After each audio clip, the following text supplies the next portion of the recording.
What are we doing here? And where are we gonna go? It's like we just woke up one morning and then it's welcome to the show. Don't ask any questions, just go with the flow. Make as much money as you can and try your best not to get broke. Copy everything you see on the TV, from the hairstyles to the clothes, and don't think too often, just do exactly as you're told.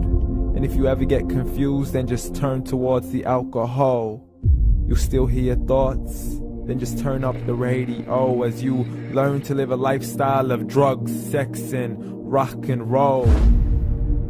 But in all honesty, I just need to know, is there more to the cycle than growing and getting old? Living and dying just to leave behind a happy home and a whole lot of property that somebody else is going to own.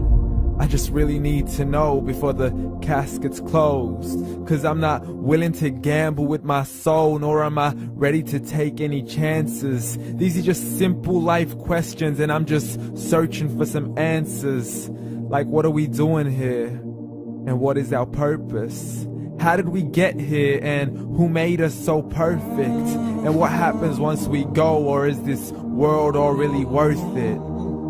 Questions we don't answer because apparently we don't really have to. There's no purpose to this life and our existence is merely natural. Then in that case, please let me ask you, did you create yourself, or was it somebody else who had fashioned you? 'Cause you're a being that's impeccable, faultless and unparalleled. You're a product of supreme intelligence and I'm merely being rational.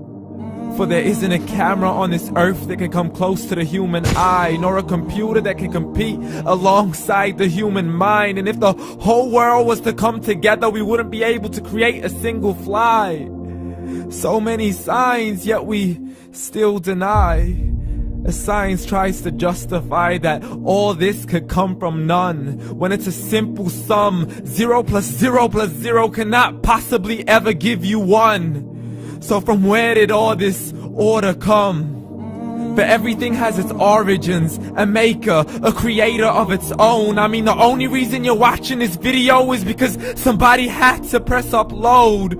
So we can believe in the Big Bang, but I'd rather believe in He who caused it to explode. Allah, the creator of everything along with every single soul. The ever-living, the master, the only one who is in control. Unlike his creation, beyond our imagination. And no, he's not a man, nor does he have any partners in association. He's on his own. And no, he did not ever leave us alone. Just like every manufacturer, he left us with an instruction manual. The Quran and Islam, and I'm sorry to jump to conclusions, but it's the only one possible. The only definition of God is the one and only supreme being. It's logical, a book with 0 contradictions, with miracles that are both scientific and historical, all revealed over 1400 years ago.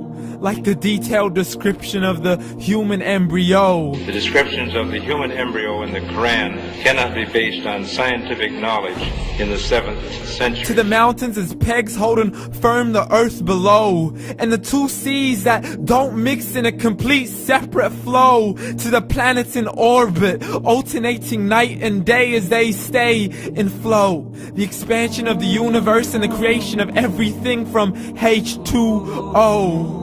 To the stories of the past and the preservation of Pharaoh. To identifying the lowest point in the land where Persia defeated Rome.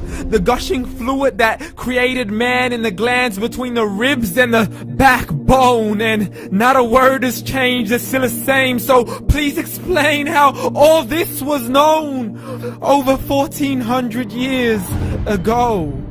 To a man who couldn't read or write as he would recite whatever the angels spoke.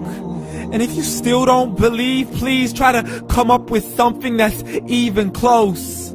But you can't, so we took God as a mockery and his messengers as a joke. Muhammad could not read or write.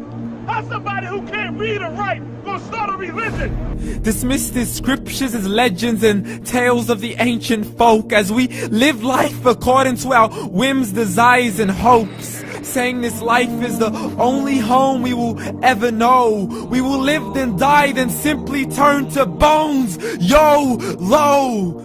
Correction, after the grass dies, the rain arrives and it regrows, and Allah promises to do the same thing to your very soul and bring you back from your very fingertips to your toes, as the all-seeing supreme being watches us so close, and we are surely being tested in our wealth, our health, and our self, and everything that we've been blessed with. So believe, for we will surely be resurrected and be brought back to our Lord and account for every single deed, as He hands us our books and orders us to read. From the bad to the good and everything in between. You yourself are sufficient for your own accountability, so don't be mad at me. You are the one who thought He wouldn't come back to me. I gave you a whole life long to search after me, but you were busy in all that which was temporary. So read, and glad tidings to all those who believed. And if you disbelieve, read. And don't let that day be the first day you find out what your life really means. Read.